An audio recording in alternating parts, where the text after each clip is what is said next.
జీ5 app download చేసుకుని పూర్తి ఎపిసోడ్లని ఉచితంగా చూడండి.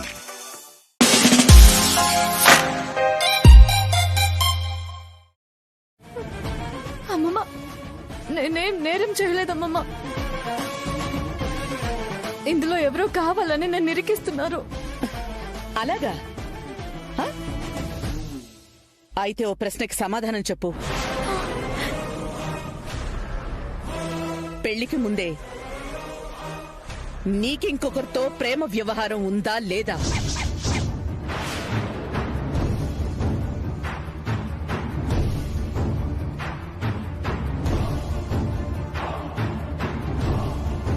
మాట్లాడవేంటి? ఉందా లేదా? ఉంది.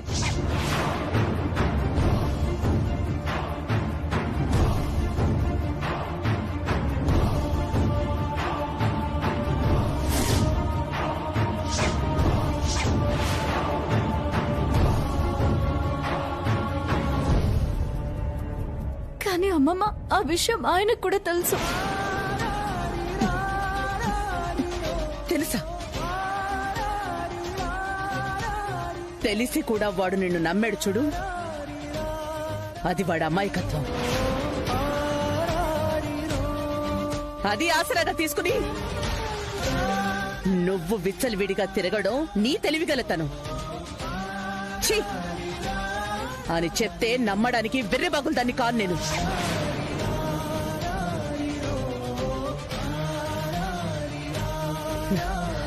ఇప్పటికే నిన్ను నమ్మి నేను, నా మనవడు చాలా నష్టపోయాం, చాలా మోసపోయాం.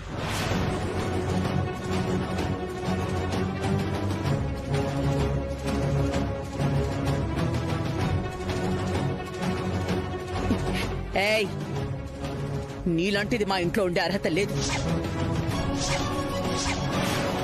ఒక్క క్షణం కూడా ఉండే అర్హత లేదు. వెళ్ళిపో, వెళ్ళిపో ఇక్కడి నుంచి. ఏమండి, ఒక్కసారి నేను చెప్పేది ఆలోచించండి ప్లీజ్. ఏమండి, నన్ను పంపించకండి. నేను మీ విషయంలో ఎప్పుడు తప్పు చేయలేదు. నన్ను నమ్మండి. ఆ డాక్టర్స్ అందరూ అబద్ధాలు చెప్పారండి. ఎవరు కానీ కావాలనే అబద్ధాలు ఆడిస్తున్నారండి. ఏమండి, నా కాళ్ళ పట్టు. ఆపు.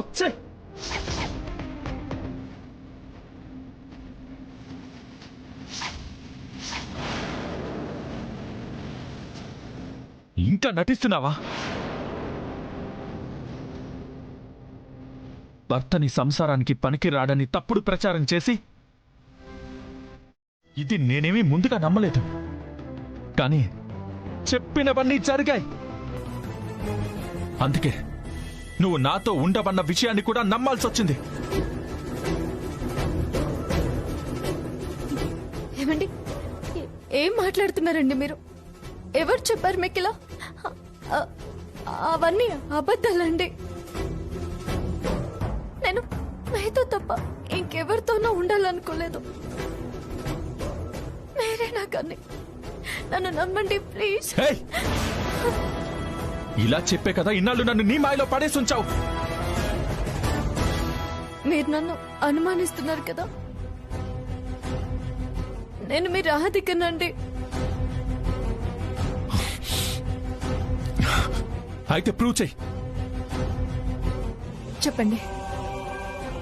మీరు అగ్నిలో దూకమన్నా నేను సిద్ధమే. ఇది నాకు అగ్ని పరీక్షనండి. నువ్వు నిజాన్ని దాచి నన్ను గాయపరిచావు, కానీ నువ్వు గాయపడాలని ఏనాడు కోరుకోలేదు. ఇవన్నీ కాదు, నాకు కావాల్సింది క్లారిటీ. నువ్విచ్చే క్లారిటీ మీదే మన లైఫ్ ఆధారపడి ఉంటుంది.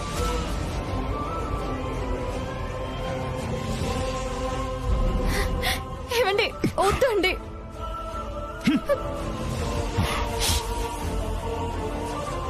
మన జీవితం బాగుండడం కోసం మీరు ఏం చేయమన్నా చేస్తాను. చెప్పండి, మీకేం క్లారిటీ కావాలో చెప్పండి. ఎలా నేను తప్పు చేయలేదని ప్రూవ్ చేసుకోవాలో చెప్పండి. నువ్వు గతంలో ప్రేమించింది ఎవరినో చెప్పు.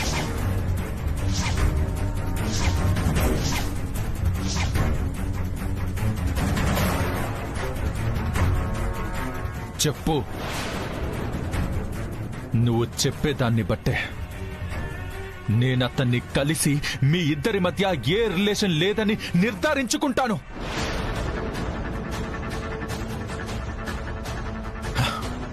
ఆ తర్వాతే మనం కాపురం కొనసాగిద్దాం.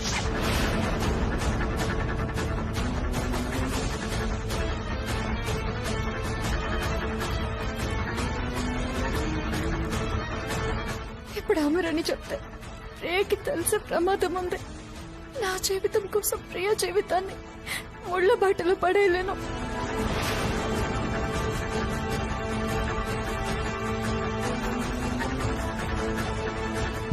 ఏం ఆలోచిస్తున్నావు రాధిక?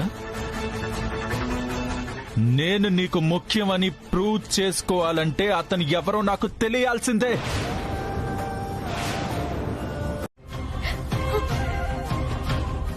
మీకు నా మీద, నా మాట మీద నమ్మకం లేదా?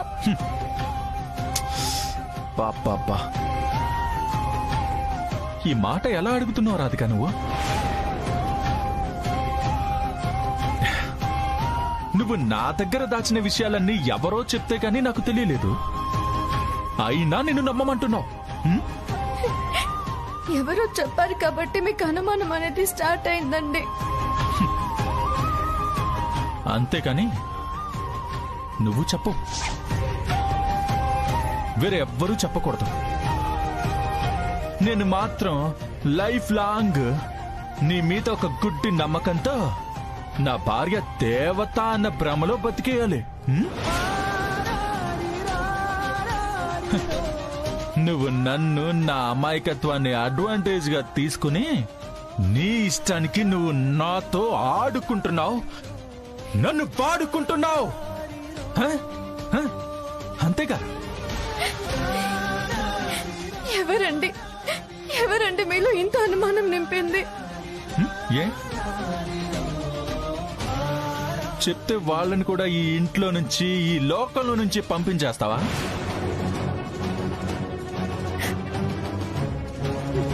అంటే అలివేణి పిన్ని, చలపతి బాబాయ్ మీకు ఇదంతా చెప్పింది? వాళ్ళని ఏమీ అనడానికి లేదు. ఇదంతా నా తప్పు. నిన్ను నెత్తి మీద పెట్టుకుని చూసుకున్నందుకు నా చెప్పుతో నేనే కొట్టుకోవాలి.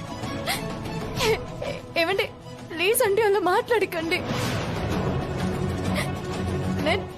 నేను తట్టుకోలేను. ఇంకెలా మాట్లాడమంటావు? ఇంకెలా మాట్లాడమంటావు?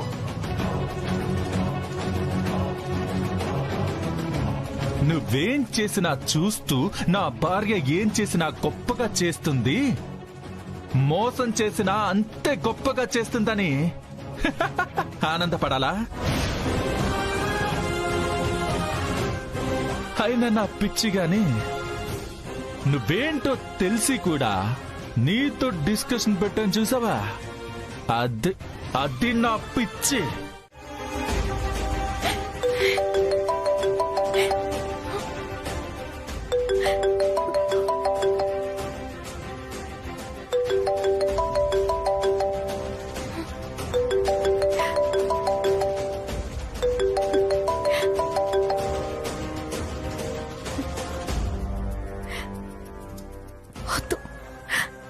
అమర్కి నా బాధ చెప్పుకోవడం కరెక్ట్ కాదు.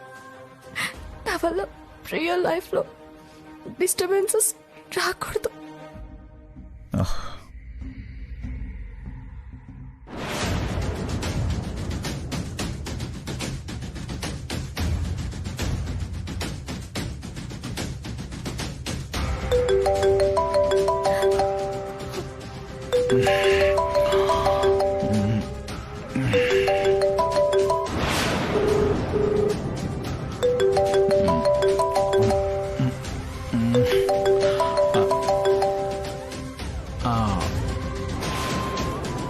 రాధిక ఫోన్ ఎందుకు లిఫ్ట్ చేయడం లేదు?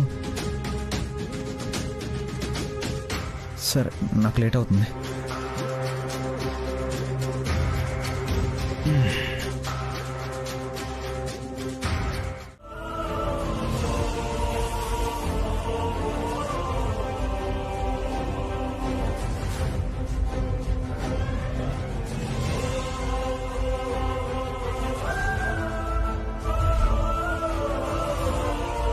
నిజానికి ఈ పొట్టు శాశ్వతంగా చేర్పేయాలనుంది.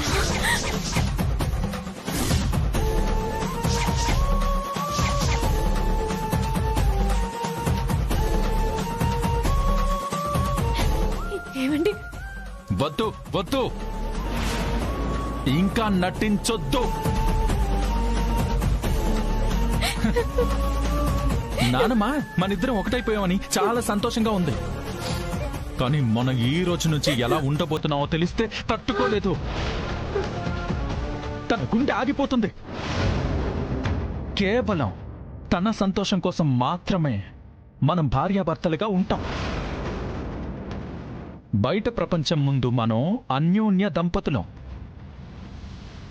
కానీ మన అసలు ప్రపంచం ఏంటో ఈ 4 గోడలకి తప్ప ఇంకెవ్వరికి తెలియకూడదు.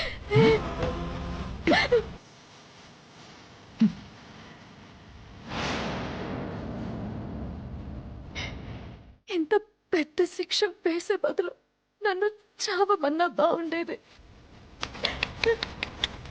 నో, ఇంత పెద్ద శిక్ష వేసుకుంది నువ్వు కాదు, నేను. నీ కాదా శిక్ష?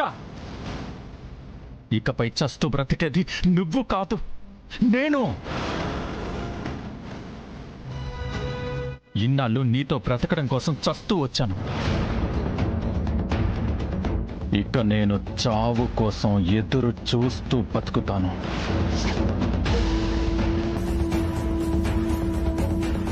అయినా నీకేంటి ప్రాబ్లం? నీకు ఆల్రెడీ ఆల్టర్నేట్ ఆప్షన్ ఉందిగా.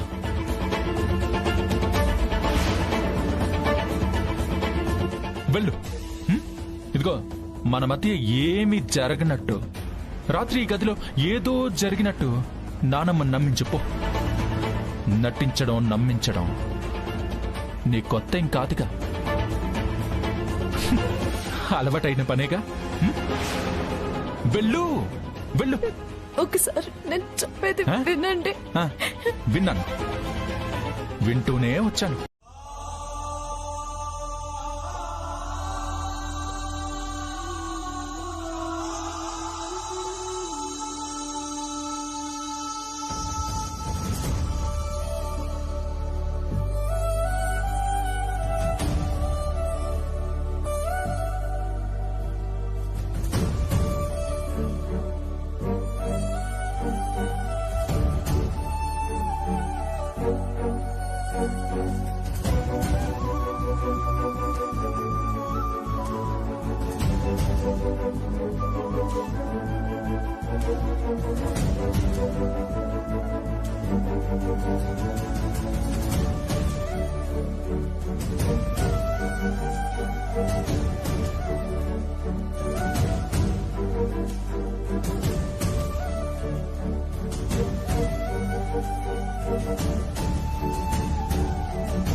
ఏంటమ్మమ్మా, గేదె కుడి తాగినట్ట కాఫీ తాగడం ఏంటి?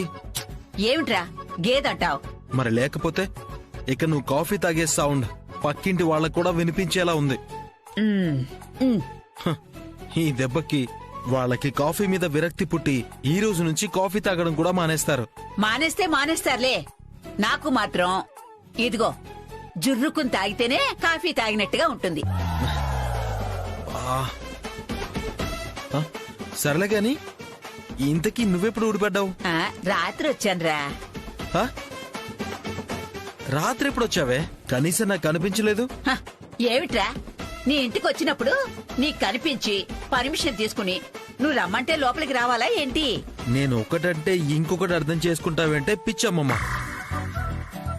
రాత్రి నువ్వు వచ్చిన విషయం నాకు తెలియలేదు అంటున్నాను తప్ప నాకు తెలియకుండా రాలేదు అని ఏమనలేదే. సడన్ గా వచ్చేసరికి అలా అడిగానంతే. నాకక్కడ ఉండాలనిపించలేదురా. మీ పిన్ని మొహం చూసి చూసి నాకు చిరాకు వచ్చేసింది. మీ ఇద్దరిని చూడాలనిపించింది, అందుకే వచ్చేసానరా మనవడా. నువ్వు వెళ్ళిపోమంటే వెళ్ళిపోతాను. అయ్యయ్యో అమ్మమ్మ, అంత ఓవరాక్షన్ ఏం అవసరం లేదు గాని నేను అర్జెంట్ గా హాస్పిటల్ కి వెళ్ళాలి. ప్రియా ఇక్కడ? బయట ఎక్కడో ఉందిరా. నువ్వు ఈ ఇంటికి వారసునిస్తావని, వంశాన్ని నిలబెడతావని ఎన్నో ఆశలు పెంచుకుంటుంది. నేను అమ్మమ్మ నమ్మకాన్ని నిలబెట్టడానికి సిద్ధంగా ఉన్నాను. మీరే అర్థం చేసుకోవడం లేదు. వద్దు రాధిక, ఇంకా నమ్మించాలని ట్రై చేయొద్దు. వినే ఓపిక, ఉద్దేశం రెండూ లేవు.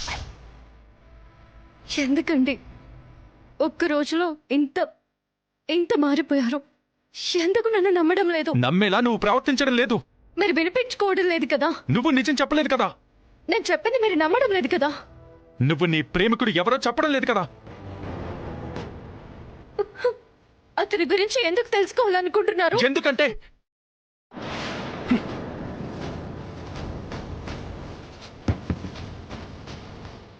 ఎందుకంటే నువ్వు తప్పు చేస్తున్నావు నేను నమ్ముతున్నాను కాబట్టి. నాకు లేని రోగాన్ని అంటగట్టావు. నాతో సంసారం చేయకుండా ఉండడానికి దాన్ని కారణంగా చూపించావు. ఆఖరికి హనీమూన్ ట్రిప్ కూడా క్యాన్సిల్ చేశావు. అబద్ధం. ఎవరు మీ మనసు విరిచేశారు, దానికి నన్ను కారణం చేస్తున్నారు. అలాగా? అయితే ఒక విషయం చెప్పు. నీకెవరో కాల్ చేసి బ్లాక్మెయిల్ చేశారు కదా?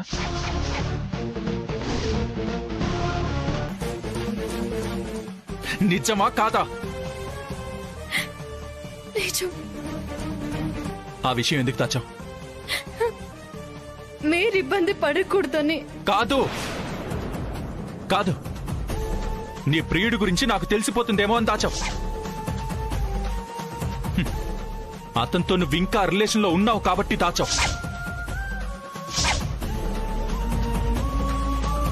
కాదు కాదు కాదు, నేను ఎవరితోనూ రిలేషన్షిప్ లో లేను. నా మనసులో మీకు మాత్రమే చోటుంది. మీరే నా ప్రాణం, మీరే నా వద్దు. ప్లీజ్ అండి, నన్ను నమ్మండి. నమ్ముతాను. అతనెవరో చెప్పు. చెప్పు రాధిక, ఎందుకు దాస్తున్నావు? నేనే ప్రాణం, నేనే ముఖ్యమైనప్పుడు అతన్ని ఎందుకు దాస్తున్నావు? ఎందుకంటే అతనికి కూడా ఒక ఫ్యామిలీ ఉంది, అతనికి కూడా ఒక లైఫ్ ఉంది. అతని లైఫ్ మన వల్ల డిస్టర్బ్ అవుతుంది. అంటే అతని వల్ల నా లైఫ్ డిస్టర్బ్ అయినా పర్లేదు, కానీ అతను మాత్రం హ్యాపీగా ఉండాలి, అంతేనా?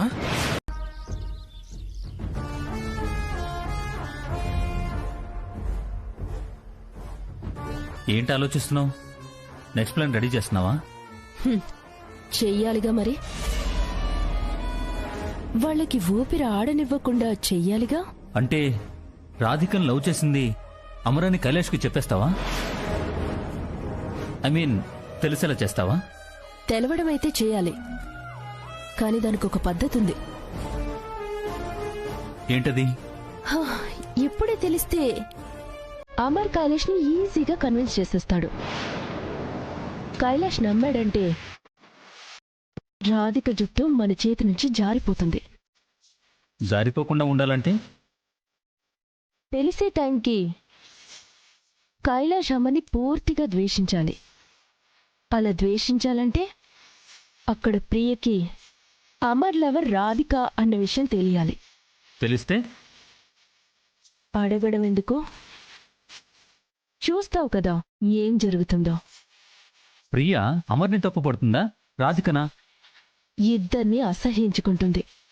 ఎందుకంటే ఒకరు రక్త సంబంధం పేరుతో మోసం చేశారని నమ్మిస్తాం,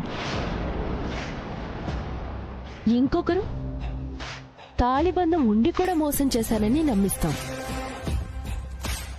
ఏ రకంగా చూసినా నమ్మక ద్రోహమే అని ఫీల్ అయ్యేలా చేస్తాం. ఓకే ఓకే, ప్రియకు అనుమానం కలిగే టైంకి కైలాష్ కూడా వాళ్ళ రిలేషన్ గురించి తెలిసేలా చేస్తావన్నమాట. ఎగ్జాక్ట్లీ. నీ పగేదో తొందరగా తీర్చేసుకో డార్లింగ్, నాకు ఓపిక తగ్గిపోతుంది. ఎప్పుడెప్పుడు నిన్ను నాదాన్ని చేసుకోవాలని ఆరాటపడుతున్నాను. నువ్వు ఆరాట పడుతున్నావో అని లేక తొందర పడుతున్నావో అని నేను చూడ్ను.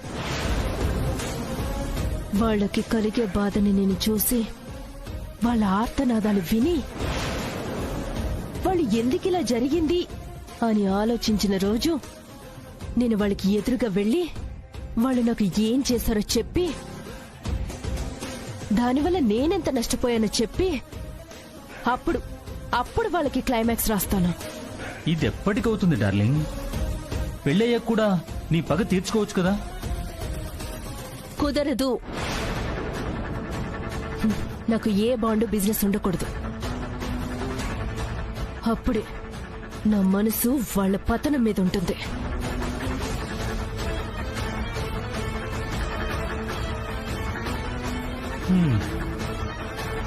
ఏం పగో ఏంటో, నా పెళ్లికొచ్చింది కష్టం.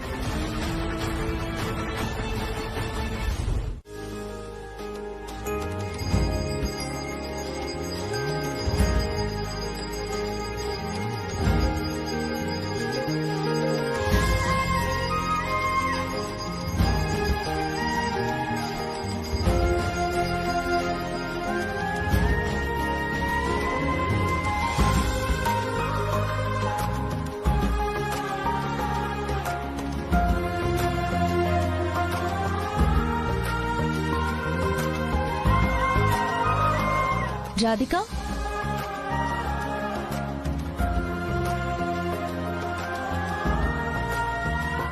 ఇంకా ఏంటి ఇలాగే ఉన్నావు? త్వరగా రెడీ అయ్యిరా, హాస్పిటల్కి వెళ్ళాలి కదా. ఈ రోజు నేను హాస్పిటల్కి రావడం లేదు, నువ్వు వెళ్ళు. అదేంటి, ఎందుకు రావట్లేదు? పేషెంట్స్ వస్తే ఎలా? ఏదైనా ఎమర్జెన్సీ వస్తే ఎలా? ప్లీజ్ దర్శని, ఈ ఒక్కరోజు నాకు లీవ్ కావాలి. అదేలా కుదురుతుంది రాధిక? ఇదేమైనా సాఫ్ట్వేర్ జాబా వర్క్ ఫ్రం హోమ్ చేయడానికి? డాక్టర్వి, ఇంట్లో ఉండి వైద్యం చేయలేవు కదా.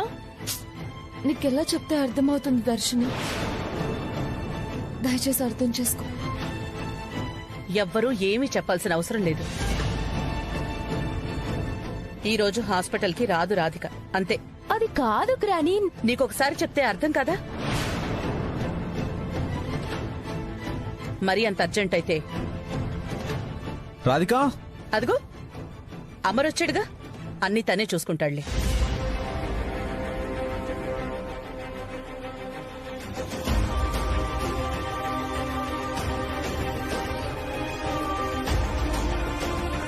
రాధిక, రాధిక, ఇక్కడున్నావా? రాధిక, ఫోన్ చేసి లిఫ్ట్ చేయవేంటి? రా, అర్జెంట్గా హాస్పిటల్కి వెళ్ళాలి.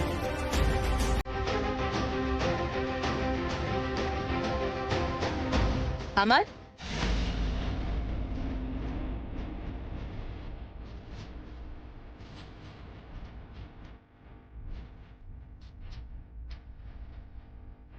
ఏంటా తొందర?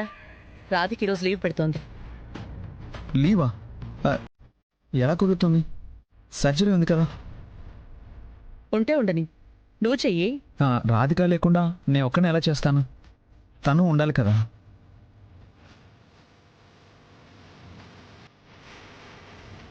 అమర్, ఈ సర్జరీకి నేనేమంత ఇంపార్టెంట్ కాదు, నువ్వు వెళ్ళు. భలేదానవే, ఆపరేషన్ జరుగుతున్నప్పుడు నా పక్కనే ఉండి నాకు ధైర్యం చెప్పాలన్నావు.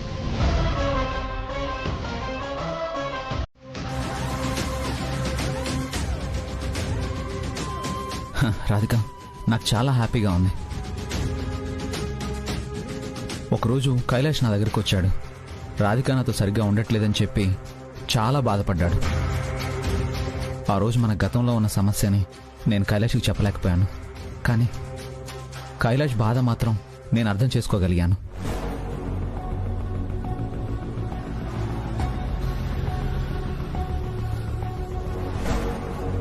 యాక్చువల్గా నేను భయపడ్డాను రాధిక.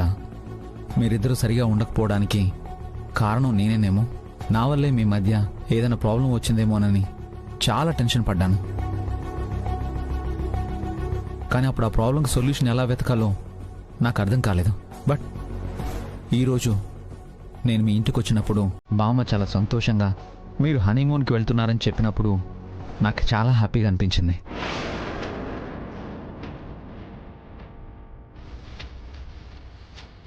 ఇప్పుడు నేను ప్రియా చాలా ఆనందంగా ఉన్నాం. కానీ నువ్వు కైలాష్ ఎలా ఉంటున్నారో అని లోపల నాకు చాలా టెన్షన్ ఉండేది. ఒకప్పుడు నేను రాక్షసుల్లా బిహేవ్ చేసి మీ ఇద్దరి మధ్య చాలా ప్రాబ్లమ్స్ని క్రియేట్ చేశాను.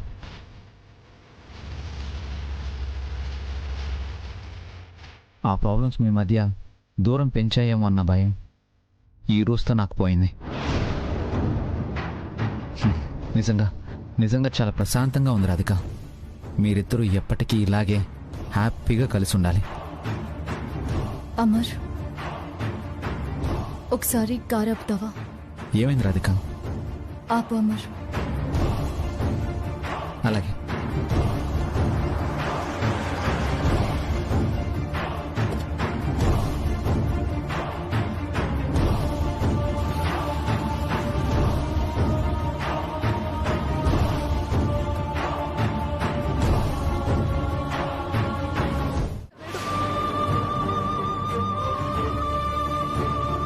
అందరం సంతోషంగా ఉన్న సమయంలో ఎందుకింత ఆఘాతం సృష్టిస్తున్నావు తండ్రి?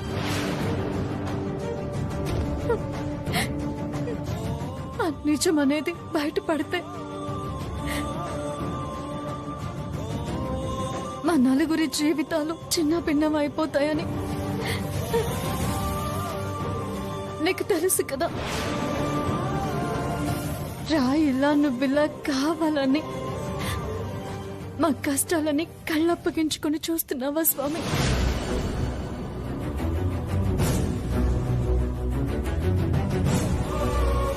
నేను ఎంత బాధపడినా నా సమస్య తీర్చే మార్గం నువ్వు చూపించవని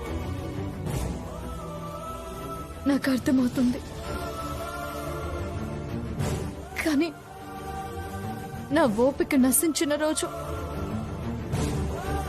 నిజం బయట పెట్టాల్సిన పరిస్థితి వచ్చిన రోజు ఏం జరుగుతుందో నాకు అర్థం కావడం లేదు.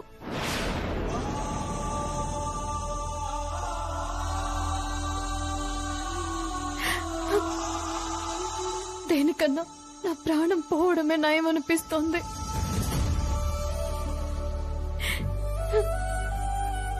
నన్ను ఆయన తప్పుడు మనిషిగా చూస్తున్నారు. అందులో ఆయన తప్పేమీ లేదు. తప్పంతా నాదే.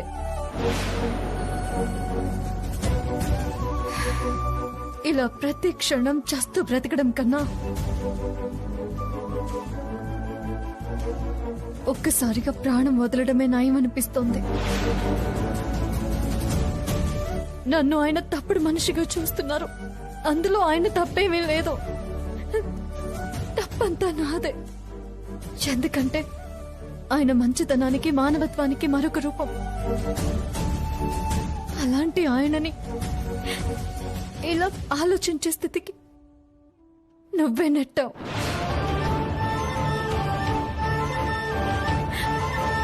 ఎందుకయ్యా ఆయన భుజం మీద వాలి ఓదార్పు పొందే అవకాశం నాకు లేకుండా చేస్తున్నావు? ఇలా నన్ను ఆయనకి దూరం చేసే కన్నా నన్ను ఈ లోకం నుంచే దూరం చేయి.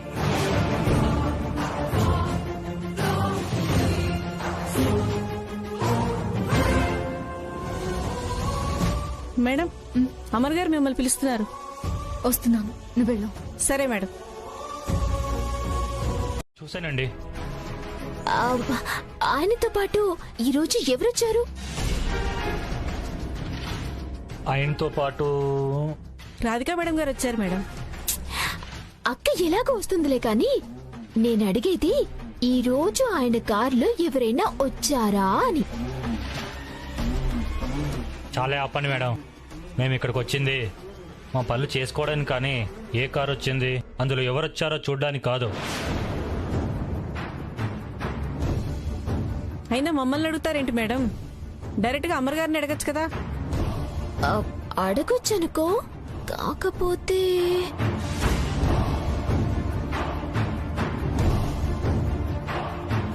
ఫోన్ కాల్ ఎఫెక్ట్ దీని మీద చాలా బాగా పడినట్టుంది. చూడు చూడు, అది పరిగెత్తుకుంటూ వచ్చి ఎలా కంగారు పడిపోతుందో.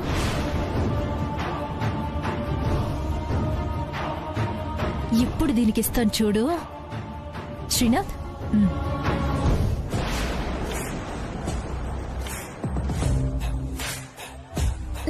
హాయ్ ప్రియా. హాయ్.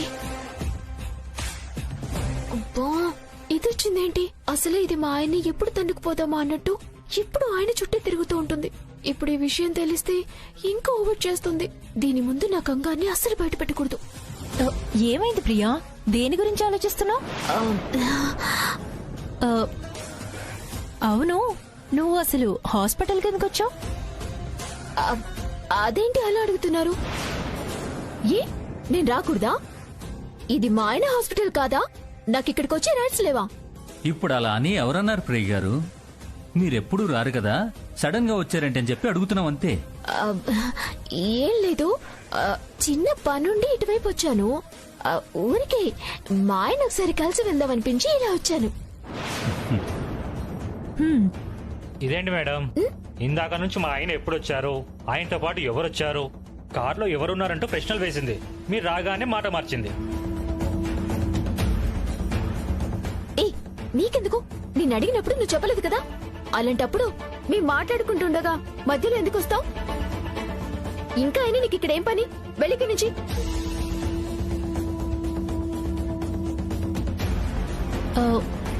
ఏమైంది ప్రియా? ఎందుకు అలా అడిగావు? ఏదైనా ప్రాబ్లమా? ప్రాబ్లం ఏం లేదు. ఇందాక నేను స్కూటీ మీద వెళ్తున్నప్పుడు మా ఆయన కార్ చూశాను. ఆయన పక్కన ఇంకెవరో ఉన్నట్టు అనిపించింది.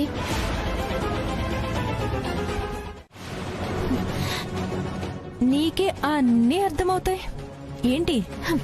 రావే, నువ్వు రా, ఇంటికి రా. ఇద్దరం కలిసి కాఫీ తాగుతూ ఆలోచిస్తూ మాట్లాడుకుందాం.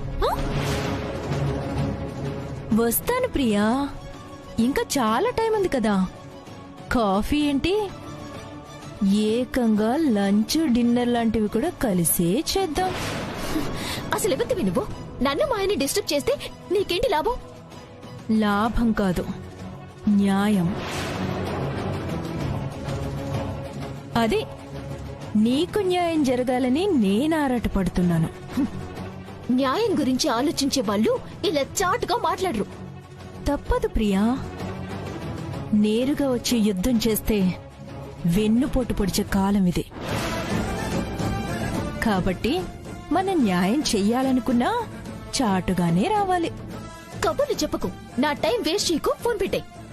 అలాగే పెట్టేస్తాను.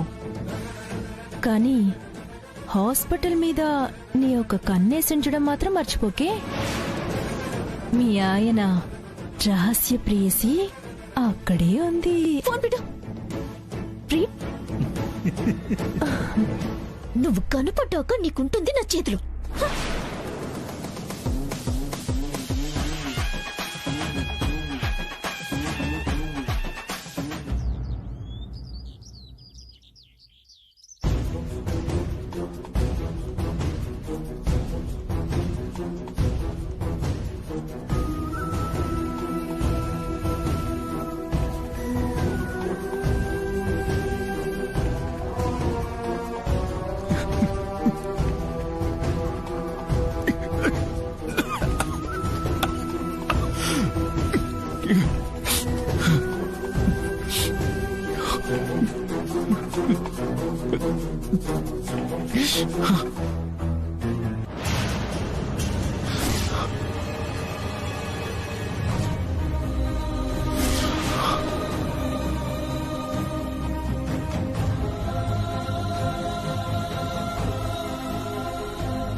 నవ్వుతున్నావా రాధిక? నవ్వుతావులే, ఎందుకంటే నా లైఫ్ ని ఒక జోక్ లా మార్చేసావు కదా. జోక్ అంటే నవ్వొస్తుంది కదా ఎవరికైనా. జీ5 యాప్ డౌన్లోడ్ చేసి అన్ని ఎపిసోడ్స్ పూర్తి ఉచితంగా చూడండి.